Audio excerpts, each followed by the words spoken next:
Hello, everyone. We are now live on YouTube. I'm Jeremy Nicholas, and you are watching the After Dinner Show. How are you all doing?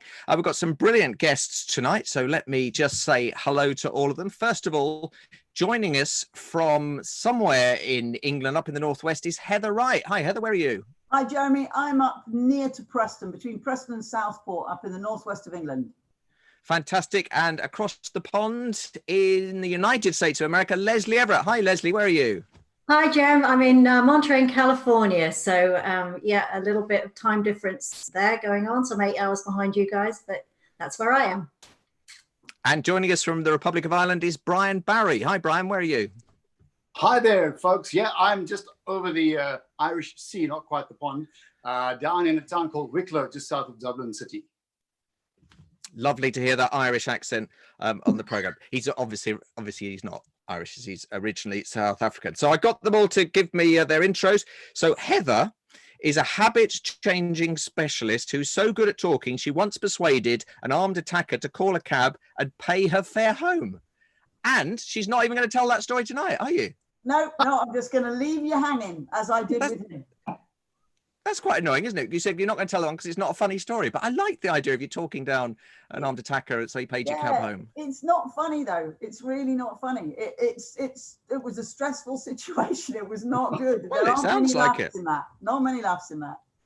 It sounds like it. Brian Barry, from game show host to used car salesman, many things in between. He also trains presentation skills and is a professional event MC. How's that going at the moment, Brian? It's fabulous. I'm much like yourself.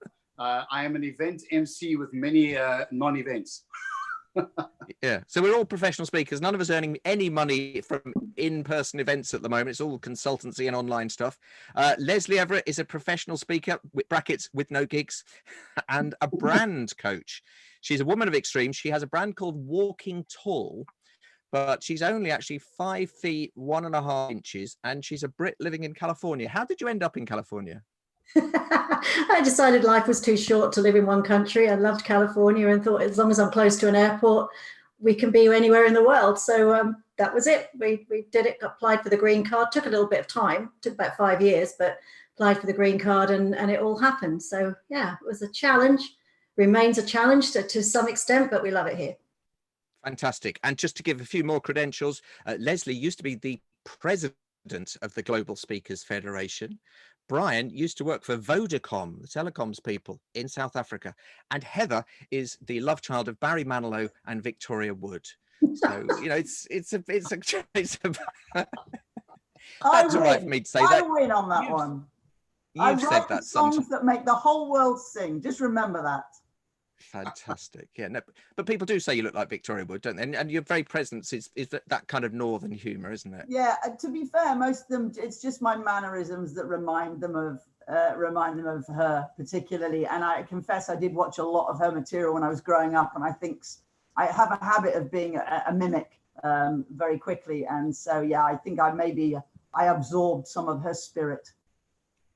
And just let's talk about the different backgrounds. Is that Muhammad Ali behind you? I can see. That's Muhammad Ali. And as I've got no gigs, I've been using the computers to dry my underwear. So I've got some underwear hanging on the computers there. You got to make use of these things. So yeah, that's Muhammad Ali. He's practicing his boxing underwater in that picture. It's a great picture.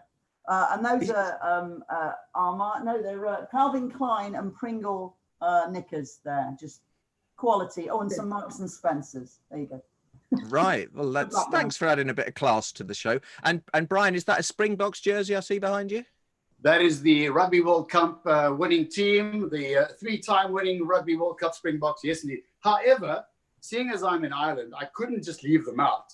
So I am representing them as well. Here we go. Ireland, Ireland, we all stand together. So there you go.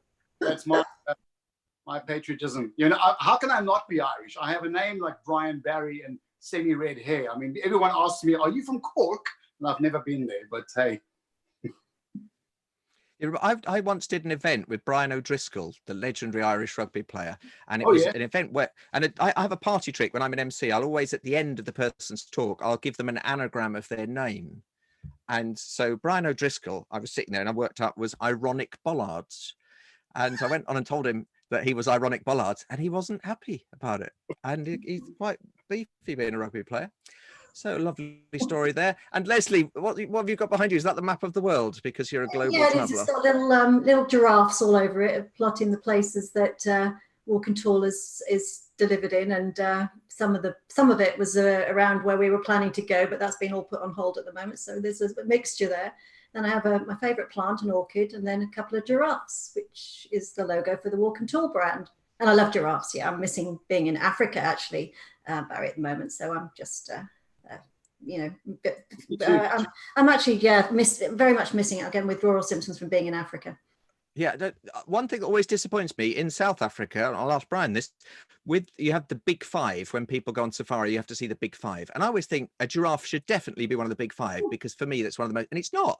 And then you've got some, you've got elephants and lions, fair enough, but you've got some rubbish ones in there, like a Cape buffalo. Why? How did that get in ahead of the giraffe? I wouldn't even know what a Cape buffalo looks like. Yeah, miserable as well. Yeah. So can you sort that out, Brian, when you're next going back? Just talking about backgrounds, I had quite a lot of correspondence. People mainly corresponded to complain about things. So the first lot of correspondence was on show 1, the show I did with Michelle Mills-Porter and Peter Edge and Alan Stevens. I showed some bread that I'd baked during the coronavirus crisis. I've had to bake my own bread, and it was rubbish. It was like a doorstop. Now, look, I've done a lovely one. Look at that now. I mean, obviously, you've got nothing to compare that to, but that is perfect. And a lot of people were very upset about the toilet rolls in the background, because it's a 4, a 3, and a 2. And a lot of people said there should be one on the top there. But the thing is, that is a pack of 9 Andrex. Andrex come in 9 packs. So I just unpacked 1 pack. But a lot of people said, could I put one? So I've got one here, and let's just sort that out. There we go. The OCD. And my dad, yeah, well, you mentioned OCD people. It was actually my wife's sister, Dorette, who's in Potchefstroom in South Africa. She was very upset about it. My wife, I think, was a little bit annoyed. And my dad was annoyed because the gap between the top 2 toilet rolls is not as big as the others. So let's just sort that out. Any other complaints, keep them to yourself. But, I know OCD is a serious thing, and just to make you feel even better, I'm actually going to put another one on. I think that'll finish them off, won't it? No, I won't do that. That's cruel. Let's take that away. Right. Okay. So the rules of the show are that you have to tell a true story. It has to be true. It has to be told from first-hand experience, and you have to have had your dinner. So can I just check everyone's had their dinner? Because maybe Lesley hasn't. It's a bit early. Brian's nodding. Heather, what have you had, Lesley? I've had breakfast. I had Marmite on toast. Or am I allowed to mention brand names there? Marmite on toast. For the Americans watch, it's not the same as Vegemite. Marmite is Marmite, and that's it. So that's what I've had. So sorry, I haven't had dinner. I don't have a glass of red wine or whiskey. I have a coffee and a glass of water, because I don't want to go down that slippery slope just yet of alcohol in the middle of the day. So we can mention brand names, because in the hope that we might get sponsored. If Marmite want to sponsor the show, that'd be lovely. I was hoping it might be a nice whiskey brand. Let me just beautiful. A good friend of ours, Nigel Risner, global speaker. He's actually known as the Marmite speaker. And I thought that was because people either loved him or they hated him.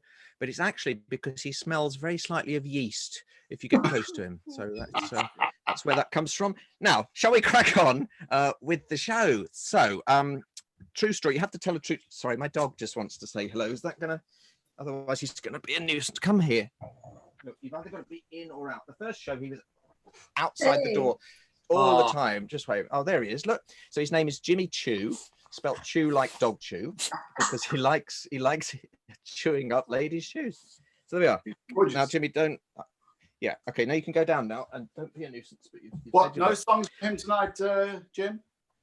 No what, sorry? No songs for him tonight? No songs for Jimmy? Oh, yes, on my YouTube channel, there is me.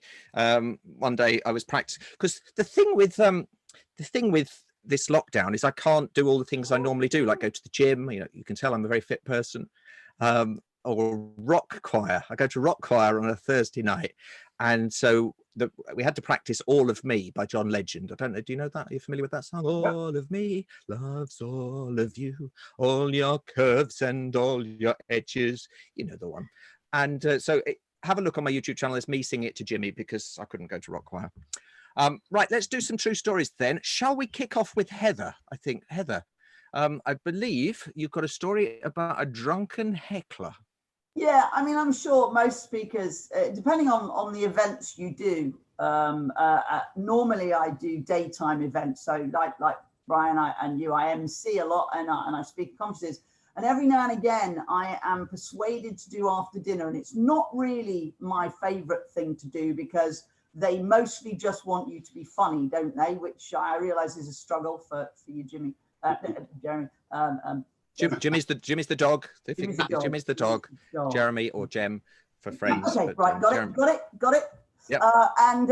So I was asked to do an afternoon speech, but it was in front of a load of women. So it was a women's group. And I don't know whether you get this, but women's groups are different from men's groups. Okay, in the atmosphere, they're very supportive of each other. Whereas blokes, if someone heckles, they go, shut up, and do that. Women go, oh. So I'm busy telling a story, and this woman's booked me because she's seen me before and she thinks I'm really, really funny. And I'm busy telling a story about a guy I know who was blind and beat the world water speed record on out at water, blah, blah, blah. And this woman starts to pipe up, and I'm getting to the point where it's going to be really funny. And why is it they always do it and they're spoiling your punchline? They always do it and spoiling your punchline. But this woman started heckling, but I don't think she thought she was heckling. I think she thought she was joining in, but she did. I couldn't answer her because she didn't make any sense. So she just kept yelling, yeah, well, where were you? Lake Windermere, eh? Where were you? Bet you weren't actually there. And I bet, where were you? Where were you? And she disappeared below the table. And then she'd keep coming back up again. And she starts repeating, she said, another thing. And instead of kind of being able to kind of make a funny at her, all the women were going, oh, she's had a hard life. She's had a hard life. The woman whose event it was suddenly stood up and said, would someone sort Carol out? And they were all being very sympathetic. But the problem was then everyone was just terrified. So nobody dared laugh or do anything because she was going to come up. So I'm busy speaking and she just disappeared below this. She disappeared and I could just see the top of her head like that. I could see the top of her head and I think she'd gone to sleep. She went like that. And I'm thinking, oh, I'm safe now. So I carry on, but I can gradually see her coming to life again. And I thought, I best finish quick before she wakes up. So just as she started to go again, anyway, and thank you very much. And she sort of appeared and saw I'd gone and sort of slumped back in her chair.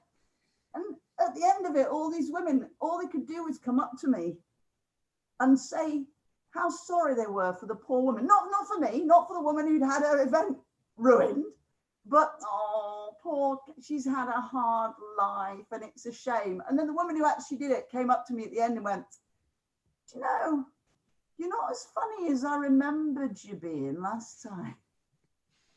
Just my worst event, really, I suppose. I don't really do a lot of after dinner speaking now. So that's my drunken heckler. Fantastic. I love that. What's funny about that is when you speak to blokes you do after dinner, especially comedians, they instantly give you all the put downs you can do for hecklers. And I said, have you ever done an all women's event? If I'd have put that woman down, I'd have become the perpetrator of the nastiness. So it just had to be ever so nice. There we go. That's my story about drunken heckler. I got heckled really badly once when I was doing a preview for my Edinburgh Fringe show in London a couple of years ago. And I was doing a story about Brian Clough, and I'd interviewed Brian Clough, the football manager, and he punched me in the face. And it takes about 5 minutes to build up to Brian punching me in the face. And then there was lots of laughter in the room at the thought of me being hurt. And then this man said, he was a good manager. He was a good manager. But he wasn't as good as Alex Ferguson, was he? He wasn't as good as Alex Ferguson. And I went, no, he wasn't. And then I went on to the next bit. In the next bit of the story, Brian Clough redeems himself. And then this bloke's going, yeah, but he wasn't as good as Alex Ferguson. And in the end, I just said, look, I'm sorry, mate. I've hired this room to try out this material. I think I'm going to have to ask you to leave. And he went, yeah, fair enough. I think I've had a bit too much. And off he went. So that's how you deal with men. You just ask them to leave, and he very graciously decided to go. Okay, let's go to Brian for your story then, which is set in October, at the end of October, Brian. That's right. So picture the scene. It's a normal company meeting. You know, we all get together at the end of the month, and it's yay, well done to Heather for the best salesperson, and yay, well done to Lesley for the best newcomer, and all that nonsense. And at the end of October, so we all dressed up. Well, some of us did, as on costumes. And I decided to get one of those full body skeleton outfits, right, with a mask and everything. And as we were off to the meeting, I got held back by some business, and I said to the others, look, go ahead, I'll catch up. I got to the room, and have you ever had broken glass, showed your ass, and made a fuss all in one day? I got to the door, and I listened, and I thought, you know what? I can't just walk in, because the door was at the front of the boardroom, and I could hear them already, whoever was up speaking, you know, doing the notes. And I just burst in with a heckle, like, and I had stunned, no, nothing. The audience just sat there going, and I thought, that didn't work. Let me try something else. Now, picture it, it's old school, this is 20 years ago, old school, dark veneered wood boardroom tables with glass tops. They're huge. They're 2 meters or 8 feet long and 3 feet wide. And I thought, I've got this skin-tight lycra suit. Let me jump onto the table and slide across and do an Ace Ventura, like, hey there, you know? And I thought, great. I went up to the first row of tables. I thought, no, those are directors. Let me leave them alone. I went to the next row. I jumped onto the table. I did go sliding, but it wasn't me. The glass wasn't set down onto the table. So the glass went sliding on top of the wood, clank into the next table, clank into the third table, and into the wall. And what happened? The middle piece, this big plane of glass, just exploded into a billion pieces. There I was, glass in my face, ass in the camera, making a fuss, and I'm on all fours, and I'm shocked, and there's complete and utter silence. I remove my mask to see if the people are there sitting in front of me are okay with all the glass. And the first and only person to burst out laughing is the managing director. She breaks up laughing and looks at me and goes, oh, Brian Barry, it can only be you. And then everybody started laughing because it was okay, because she laughed. And I got off and I was like, sorry. And I sheepishly went and sat down and I'll pay for the glass. No, don't worry about it. It was the best things you had all week. So that's what happened. That's a true story. That's fantastic. Was that in South Africa or Ireland? No, that was in South Africa. That was about 99, I think.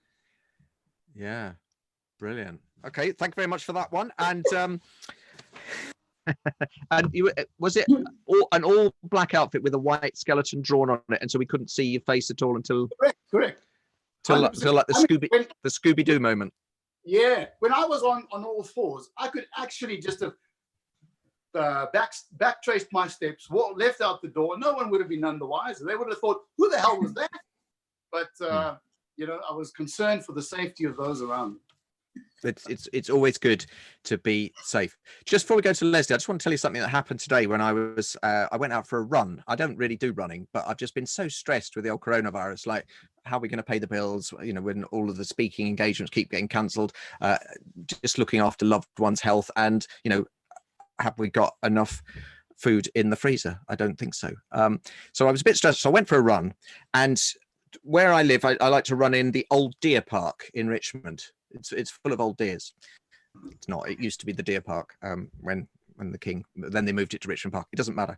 Anyway, so you have to go over Richmond Lock, which is a Victorian sort of sluice gate. There's a lovely bit of old architecture, but only about 3 people wide can get across it.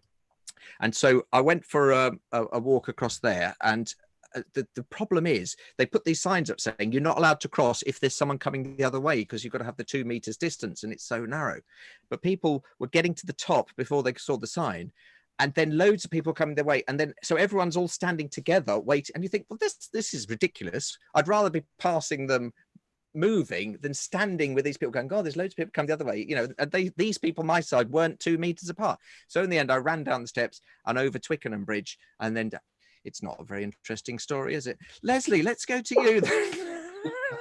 It wasn't so much a story as I just needed to get that out of my system. Can we sort that? That's Never okay. saw that Richmond lock. Oh, and the other thing that happened. Sorry, this is more therapy than a story. But when I was out running, I shouted at this lady, and I'm not proud of it, but I just reached the end of my tail. I shouted at this lady. I had my AirPods on, and I had a thing on my phone, and it's called Run, Walk, Run. And so you set it up so that you run for 30 seconds and then you walk for 30 seconds. And then I was really tired coming back, and this lady in my ear, she wasn't a real lady. I haven't shouted at a real lady. She said, "Run for 30 seconds." And I just shouted, "I'm too tired." Anyway, like I say, it's not really a story, it's therapy. So let's go to Lesley, because you've traveled the world speaking, Lesley. Have you ever had any funny things happen in cultures you can share with us? Yeah, quite a few, I guess. One that came to mind when you said about a story was Iran, when I was invited to speak at the World Advertising Forum in Iran. And I think at the time, it was 2011, and I think it was the first female speaker to be invited to this event. So I wasn't quite sure whether I wanted to go or not, but the meeting planner said, well, you can bring your husband, we'll pay for him to come and get his visa sorted out as well as yours. And anyway, I decided it was a good idea, it'd be a good experience. So I did all my due diligence on what I needed to wear. Obviously I had to have the hijab, and I checked out all of these things, and everything was cool, and I was all set, and visas were all done. We arrive into Tehran at about 3 a.m. It was very cold. In fact, it was snowing, and I had jeans and a ski jacket on. And the taxi driver picked us up from the airport as arranged, and took us to the hotel into reception. And as the taxi driver was leaving, he sort of looked at me up and down and said, "Do you have another coat to wear?" And I said, "No, why?" "Well, you can't wear that coat outside the hotel." I said, "Why is that?" "You have to cover all your curves." So sorry, you're getting style advice from a taxi driver. You're exactly, like a brand. Let's get this. You're a brand consultant. You specialize in teaching people personal branding, and a taxi driver in Iran is advising you on clothing.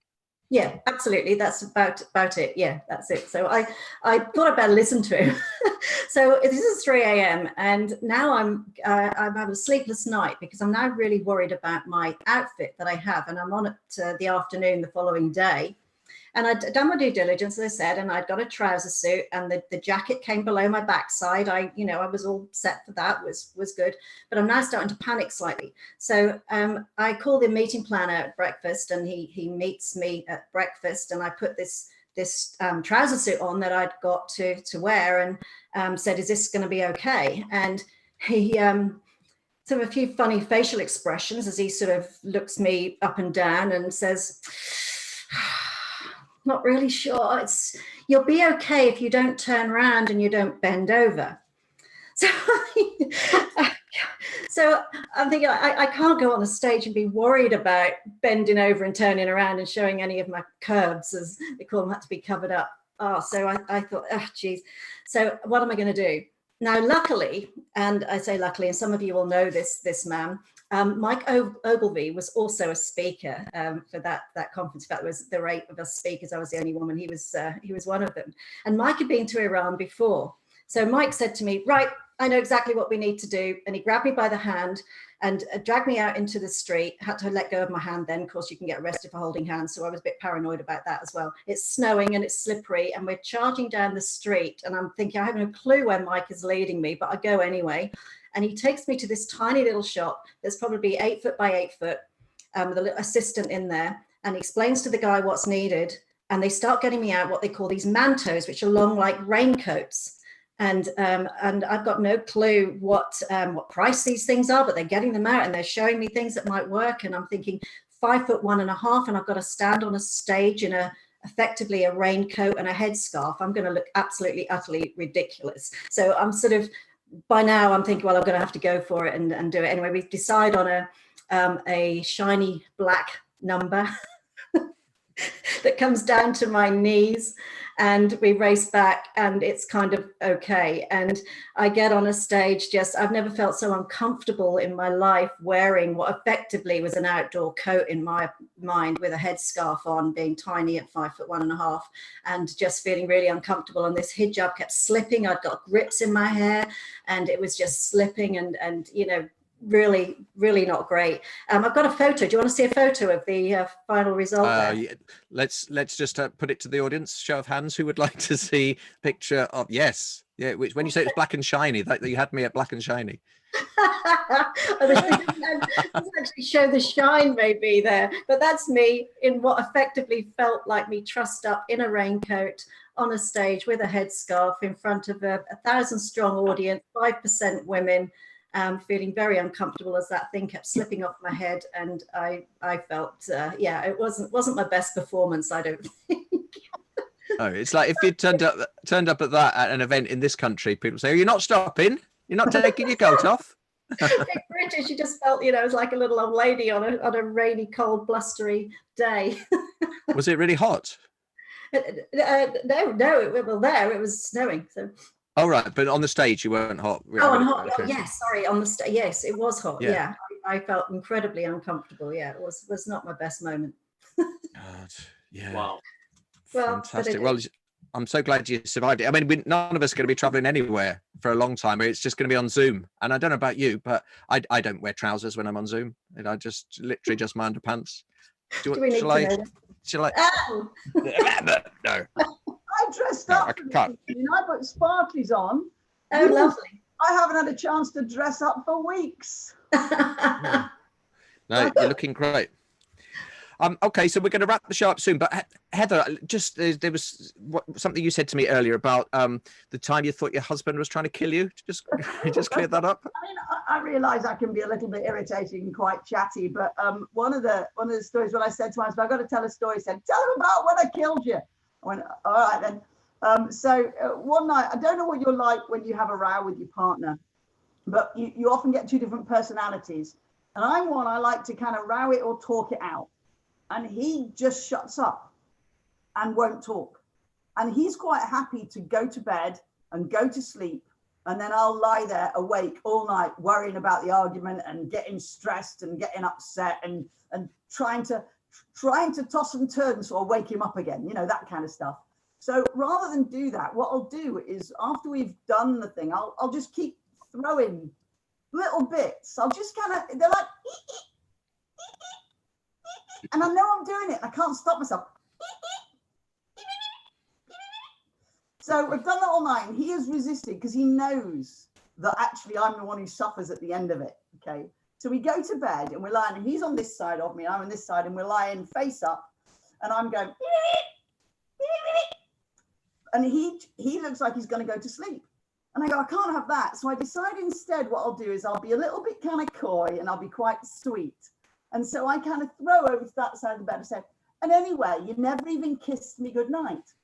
And then I huff and I turn over onto my front with my head this way. So he's on that side. He doesn't realize I've done that. He thinks I'm still on my back. And there's a pause, a silence. And all of a sudden he rises from the bed and goes, "Right." And I think, oh no. My head goes, I panic. I pushed him too far, because they say that about quiet people. You push him too far. He goes, "Right." And he gets hold of my head, and he thinks my head is this way up, and it's actually like that. And he gets hold of it, and he goes, "I'll kiss you goodnight." And he tries to pull my head around, and he thinks I'm being awkward. Because I'm like, and panic. I can't. I'm laughing. I'm panicking, and all I can say is, "It won't go. It won't go." And he says, "Stop being awkward." I'm going, "It won't go." Until all of a sudden, out of his theory, we both realise what's happening. And part of my head says, "He's trying to break my neck. He's trying to break my neck." And luckily, just before it went, we both realised what was happening and just collapsed in hysteria. And that was the perfect end of an argument, really. Yeah. I was convinced that I just tipped him over the edge, But you didn't die, and that's all that matters. Well, I did. Well done on that. Another story, yeah. Yeah. I was reading To Kill a Mockingbird a few years back, and I loved it. It was my favorite book at school, and because my name's Jeremy and the character's Jeremy Finch, isn't he? And he's known as Jem in that. I've always had a great affinity with that book, and it's got a lovely liberal message going through it. But I'd forgotten how violent it is. And when I read it a couple of years ago, there's a lot of stabbing going on in it, and apparently my wife said that a couple of times in the night I woke up going, oh, get off! Because I thought, and apparently I was having dreams. Yeah, but I was scared that she was going to stab me, apparently. But she's been talking a lot since this coronavirus. She's talking all the time in her sleep. But I tell you what's really frustrating, and you'll understand this, Brian, because she's Afrikaans, South African. She dreams in Afrikaans, so it's all stuff I can't understand what's going on with that. Inspired like a donkey weir. Okay, Jim. I think, well, I don't know what's happening. Who are you talking to? In that.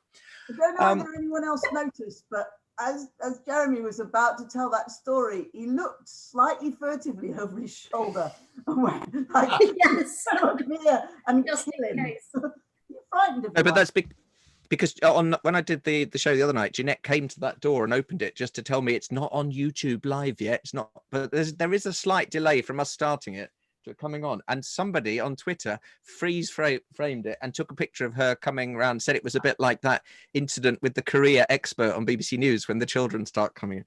And we have to have the door open because otherwise the dog's either in barking to go out or out scrabbling to get in. Lesley, I want to say goodbye to her, but I just want to ask Lesley, in your capacity as a brand specialist and stylist, I've been thinking about a beard. So I'm just going to share a picture of me with a beard, and you tell me whether or not I should go for it or not. So there we go. What do you think? Should I go for a beard? Does it make me look more distinguished and older and wiser? Do you think you'd pay more to hear that person speak, or do you just think it's an old tramp that's wandered in? I personally don't like it, Jim. I don't like beards, and I think you look perfectly fine as you are. I think that ages you. So as your brand consultant, I'd say no. Thank you very much. And now I can reveal that it's just a hilarious prank, because that's something I did on Face app earlier, which is one of those things on your iPhone where you just say, make me look older. So I haven't even grown a beard. Yeah, don't do it. Don't do it. No. I won't. And Brian, just before we say goodbye, you do lots of emceeing. So what if you had a situation with a drunken heckler, do you have a prepared line that you could share, or something you would do if people are out of control? I would just kind of converse with them and go with it and try and make jokes with them. And I once had someone who, well, it wasn't drunken, it was just someone who was being funny. And I think it was a case of I knew the person. And it was close to lunchtime. And I said, look, your favorite stuff is out there. And I persuaded him to go out and get front of the queue, because this guy was always, bombing to be first in the queue. So I kind of steered him the way. Yeah, lunch is that way. But yeah, you just kind of go with them. And I hear what Heather says. If it's women, then, you're always the bad guy, even if it's a man up there. But if it's another guy, then it's kind of like, depending on the crowd, but most people are kind of, no, they're on your side. As we say to people, I know we want you to succeed when you're up on stage, unless you're Irish. So I've just move away from that. So a few lines that I've heard that are quite good is when someone says something and you say, yes, I remember when I had my first drink.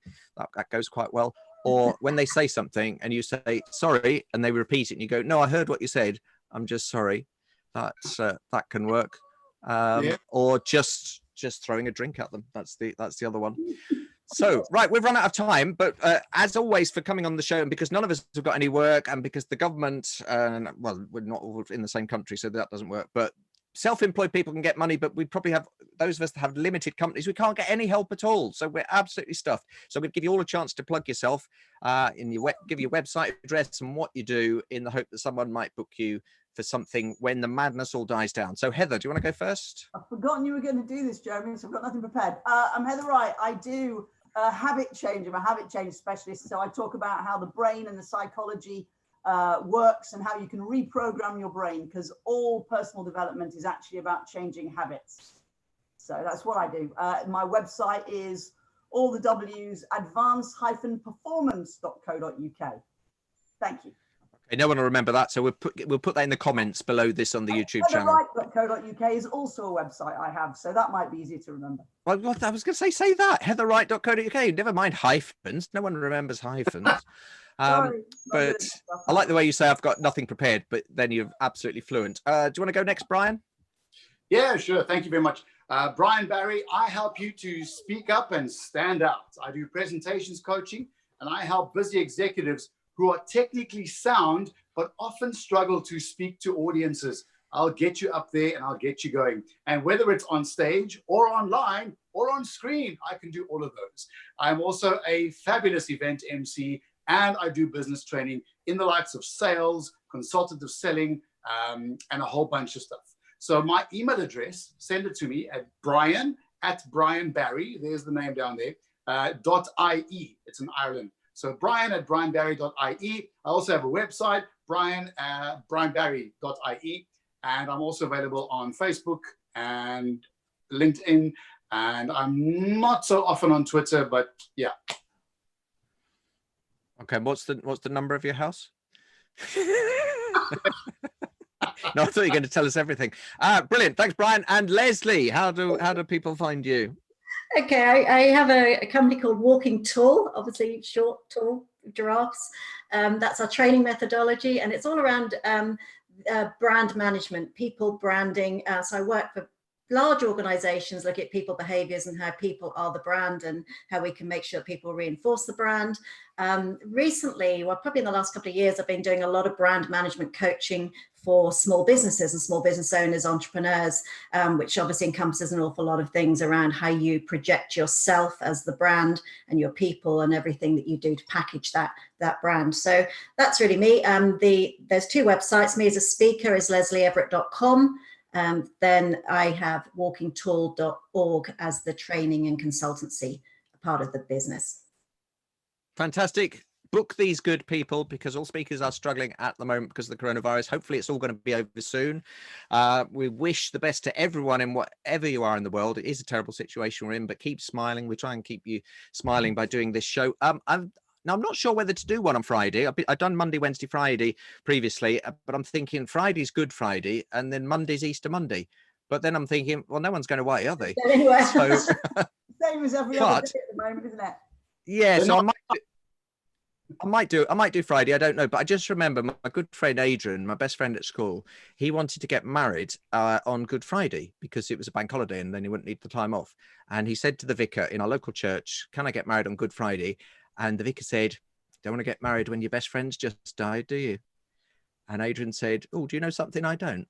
So I'm not sure whether it's appropriate to. I can say that I was a choir boy in that church.